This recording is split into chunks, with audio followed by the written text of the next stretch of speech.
Lockdown से पहले गीता के घर का नजारा कुछ ऐसा था कि रोहन ऑफिस जाता था और शिविन स्कूल। जिनके घर से जाने के बाद गीता काम खत्म करके बाकी समय आराम करती थी। लेकिन लॉकडाउन के बाद ऑफिस और स्कूल घर में ही खुल गए और इससे गीता का हाल वो तो आपको देखने में ही मजा आएगा। शिविन, ओ शिविन, महाराज उठने के लिए क्या 21 तोपों की सलामी लेंगे? अरे बिस्तर से बाहर निकल, ऑनलाइन क्लास स्टार्ट होने वाली है। अरे तुम भी हद करती हो, स्पीकर की तरह चिल्लाने की क्या जरूरत है? दिख नहीं रहा मेरी कॉन्फ्रेंस चल रही है। अब कैमरा और स्पीकर ऑन कर रहा हूं, मुझे कोई शोर नहीं चाहिए। इस पर जैसे ही रोहन लैपटॉप का कैमरा और स्पीकर ऑन करता है तभी कुकर की सीटी बजती है। करा लो अब इसे चुप।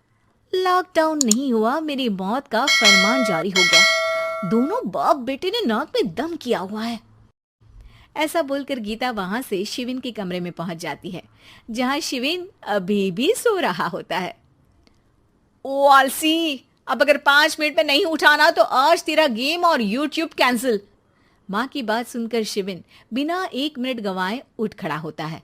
उठ गया, अभी नहाकर भी आता हूँ। ये नाटक कहीं और, मुंह पर गीला कपड़ा मार और पढ़ने बैठ। शिविन की ऑनलाइन क्लास स्टार्ट हो जाती है, जिस पर गीता उसे वहां बिठाकर रसोई में चली जाती है। थोड़ी देर में उसे कमरे से कुछ आवाज सुनाई देती है, जिसे सुनकर वो कमरे में वापस आती है। हाय राम, तुझे क्लास अटेंड करने के लिए बोला था, कैमरा ऑफ करके बिस्तर पर नाचने के लिए नहीं बोला था। मम्मी मुझे कुछ समझ नहीं आ रहा, आप बाद में पढ़ा देना ना, वैसे भी अटेंडेंस तो लगी गई है। हाँ बेटा, जरूर बन जा, तू अभी से हम सबका बाप बन जा। अरे नहीं मतलब कहाँ से लाते हो इतना दिमाग, और पढ़ाई करते हुए ये चला कहाँ जाता है? नाइस क्वेश्चन, दिमाग से पूछकर बता दूंगा। शिविन की बातों से परेशान होकर गीता उसे मारने के लिए जैसे ही आगे बढ़ती है तभी वो कमरे से बाहर भाग जाता है। अब शिविन आगे आगे और गीता हाथ में चप्पल पकड़े उसके पीछे पीछे पूरे घर में दोनों घूम रहे होते हैं। इसी बीच वो रोहन के पास पहुंच जाता है और शिविन को मारने वाली चप्पल रोहन के लैपटॉप पर जाकर गिरती है। ओए माँ! मम्मी, अब पापा को चप्पल मार रही हो? वो आज तक के रिपोर्टर, चुपचाप जाकर क्लास अटेंड कर ले, नहीं तो अगली तेरे पीछे लगेगी। इस पर शिविन वहां से चला जाता है, जिसके बाद रोहन गीता से कहता है, इस सर्कस के लिए कुछ बोलना चाहोगी? अरे क्या करूं, जब से तुम दोनों घर में रहने लगे हो घर अपने आप ही सर्कस बन गया है और मैं तुम्हारी नौकर। कभी बेटी को संभालो तो कभी बाप के नखरे उठाओ। इन्हीं सब उथल पुथल में दिन बीतते रहते हैं, जिसमें हर रोज घर के अंदर कुछ नया सियप्पा खड़ा मिलता है, जो ज्यादातर शिविन और रोहन के ऑनलाइन स्कूल और ऑफिस से रिलेटेड ही होता है।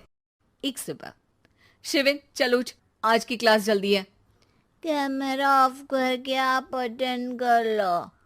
अरे ऐसे छित्तर पड़ेंगे, दादी नानी सब एक साथ याद आ जाएंगी। गीता की लाख मशक्कतों के बाद क्लास तो खत्म हो जाती है, लेकिन उसके बाद शिविन फोन इस्तेमाल करते हुए इंस्टाग्राम रील बनाने लगता है। रसोड़े में कौन था? तुम थी, मैं थी, कौन था? कौन था? हाँ, मैं गरीब हूँ। अरे ओ गरीब के बेटे, आजा, मैं बनाती हूँ तुझे गरीब। मैं बताती हूँ रसोड़े में कौन था। पढ़ाई करने बोलो तो इनकी माँ मर जाती है, और ये पागलपंतियां जितनी मर्जी करा लो। गीता शिविन को डांट रही होती है, तभी रोहन बीच में बोल पड़ता है। अरे बच्चा ही तो है, इतना गुस्सा क्यों कर रही हो? बेटे का साथ देने की इसी एक कोशिश में अब शिविन के साथ साथ रोहन भी गीता के गुस्से की सूली पर चढ़ जाता है। अगर बेटे पर इतना ही प्यार आ रहा है तो इसे क्लास अटेंड क्यों नहीं कराते, इसका होमवर्क क्यों नहीं कराते? उस समय तो बहुत जल्दी मीटिंग आ जाती है, वो काम मैं करूं और यहाँ इस बेफिजुली की चीज में तरफदारी करके बन जाओ महान। हे भगवान, कोई तो इनके ऑफिस और स्कूल खुलवाओ, मैं इन्हें और घर में नहीं सह सकती। अरे कुछ और मांग लेती, क्योंकि तुम्हारी ये विश इस साल तो पूरी होने से रही, कोरोना। हाय नास बेटे ने जिंदगी ही बर्बाद कर दी। खाए कोई पचाए कोई, कल मुझे चुन चुन कर सबको मेरी बद्दुआ लगेगी। उन्होंने दुनिया का और इन बाप बेटे दोनों ने मेरा जीना मुश्किल कर दिया। गीता वहां से चली जाती है। जिसके बाद रोहन शिविन से कहता है, अरे तुम्हारी मम्मी इतनी भड़की हुई क्यों है?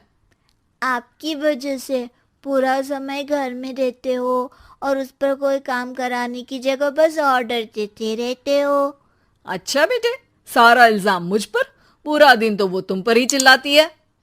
हाँ, मतलब दोनों का 50-50 है, कुछ करना पड़ेगा। वो कहते ना, make the best out of worst. I have an idea. वैसे तुम्हारी माँ सही कहती है, बहुत जुबान चलाने लगे हो, कम बोला करो।